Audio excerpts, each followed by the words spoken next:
Hello everyone, আসসালামু আলাইকুম। সবাই কেমন আছেন? নতুন আরেকটি ভিডিওতে আপনাদের সবাইকে ওয়েলকাম জানাচ্ছি। ভিডিওটি যদি আপনাদের ভালো লেগে থাকে প্লিজ লাইক, কমেন্ট ও সাবস্ক্রাইব করবেন এবং সম্পূর্ণ ভিডিওটি দেখার অনুরোধ রইল। যারা ফেসবুক থেকে দেখছেন প্লিজ পেজটিকে ফলো করে দিবেন। আজকের রেসিপি হলো চিকেন সাসলিক। চিকেন সাসলিক বানানোর জন্য প্রথমে আমি একটি বাটিতে মুরগির মাংস ধুয়ে নিয়েছি এবং দিয়ে দিলাম আদা বাটা, রসুন বাটা। এবারে দিয়ে দিচ্ছি soya sauce, tomato sauce, vinegar, chilli flakes, ধনিয়ার গুঁড়া, জিরার গুঁড়া, সামান্য পরিমাণে মরিচের গুঁড়া ও গোলমরিচের গুঁড়া।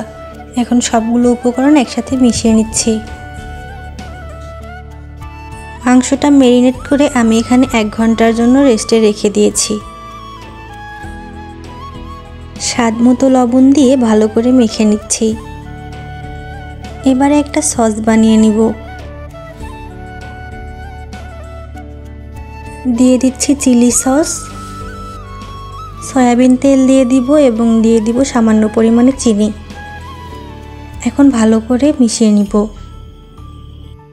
সাসলিক ভাজার সময় এই সসটা আমি উপরে দিয়ে দিয়ে ভেজে নিব।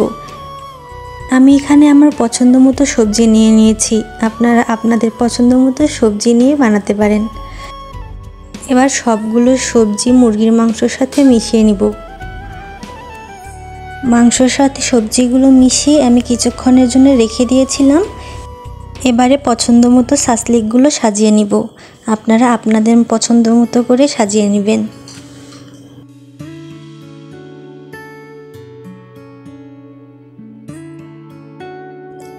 আমি এভাবে একটা একটা করে সবগুলো সাসলিক বানিয়ে নিয়েছি।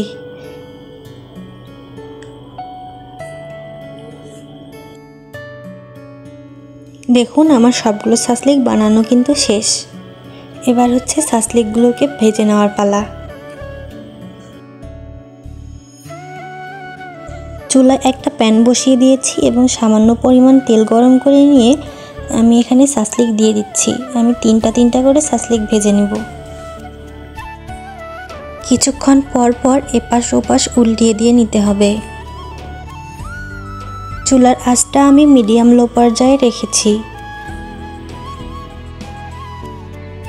কিছুক্ষণ পর পর এপাশ ওপাশ উল্টিয়ে দিব যেন সবজি সহ মুরগির মাংসগুলো সুন্দর মতো সিদ্ধ হয়ে যায়।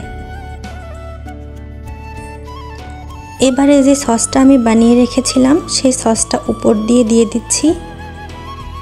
এভাবে একটু একটু করে সস সাসলিকের উপরে দিয়ে দিব।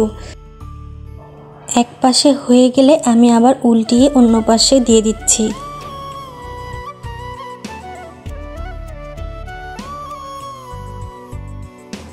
অন্য পাশে উল্টিয়ে নিয়ে সসগুলো আবার সাসলিকের গায়ের উপর দিয়ে দিলাম। এভাবে করে আমি সবগুলো সাসলিক বানিয়ে নিয়েছি। আমার সাসলিক বানানো শেষ। কেমন হয়েছে ভিডিওটি অবশ্যই আমাকে কমেন্ট করে জানাতে ভুলবেন না।